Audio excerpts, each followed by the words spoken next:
આજે કોંગ્રેસનું ડેલિગેશન સિલંબા ખાતે દીપકભાઈ કોળીને સિલંબાના ભારતીય જનતા પાર્ટીના કાર્યકર્તાઓએ જે બેરહમીથી એમને મારેલા છે અને જાનથી મારી નાખવાની કોશિશ કરી છે। આ દીપકભાઈ કોળીએ થોડા જ દિવસો પહેલાં આવાસનું જે કૌભાંડ છે એ આવાસનું કૌભાંડ ઉજાગર કરેલું હતું।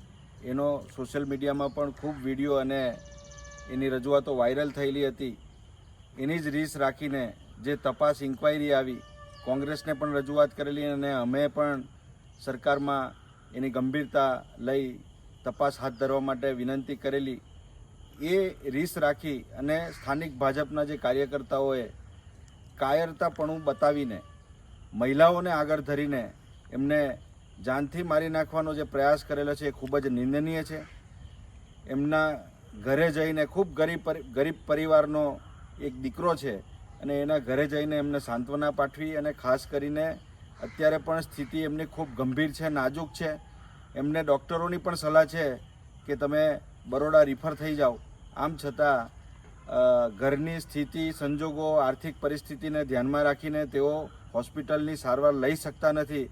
આજે કોંગ્રેસ સમિતિના આગેવાનોએ જિલ્લા કોંગ્રેસના પ્રમુખ ભાઈ શ્રી રણજીતભાઈ, રાજેન્દ્રભાઈ, સુરેશભાઈ, જ્યોતિષભાઈ સૌ આગેવાનો સાથે જઈને એમને મળીને તાત્કાલિક પોલીસને પણ વિનંતી કરી છે, પીઆઈને પણ વાત કરી છે, આઈજી સંદીપસિંહ સાહેબ સાથે પણ વાત કરી છે અને એક તરફ ભારતીય જનતા પાર્ટીના ઈશારા ઉપર એક ગ્લાસ મારવાની અંદર 2-3 મહિનાથી જ્યારે આરોપીઓ સજા ભોગવતા હોય અને સામાન્ય ગરીબ પરિવારનો ન્યાય માટે જીવન મરણ વચ્ચે ઝોલા ખાતો હોય અને આમ છતાં પોલીસ દ્વારા સામાન્ય ફરિયાદ, સામાન્ય કલમો લગાવીને આરોપીઓને ખુલ્લેઆમ છૂટ આપી દેવામાં જાણે આવી હોય એ પ્રમાણેનું વર્તન છે એને અમે સખત શબ્દોમાં વખોડી કાઢીએ છીએ।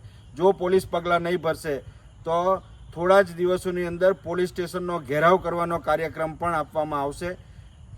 આઈજી સાહેબે ખાતરી આપી છે તટસ્થ તપાસ કરાવી અને જે કલમોનો ઉમેરો કરવાનો થાય એ કલમોનો ઉમેરો કરીને ફરીથી આરોપીઓને જેલના સળિયા પાછળ એને ફિટ કરવામાં આવે, એનો વળઘોડો કાઢવામાં આવે। હું ગૃહમંત્રીને કહેવા માગું છું કે તમે વારંવાર કોઈ પણ ગુજરાતની અંદર ગુનેગારોને ચમરબંધીને છોડવામાં આવશે નહીં, ત્યારે હું તમને કહેવા માગું છું કે ચમરબંધીઓ તમે આસપાસ ડાબા અને જમણા તમારા હાથમાં લઈને બેઠા છો। તમારી પાર્ટીઓ ચમરબંધીથી ભરેલી છે અને પ્રજા ઉપર, સામાન્ય માણસો ઉપર રોબ જમાવી રહેલા છે અને એને અન્યાય કરી રહેલા છે અને ત્યારે સરકાર કે તમારી પોલીસ ન્યાય કરવાને બદલે એની સાથે અન્યાય કરી રહેલી છે એ કોઈ પણ સંજોગોમાં સાખી નહીં લેવાય। જો તમે પણ પગલાં નહીં ભરશો તો આવનારા દિવસોની અંદર સચિવાલયનો ઘેરાવ કરવાનો થશે તો તે પણ કરવામાં આવશે અને તમને ખુલ્લા પાડવામાં આવશે।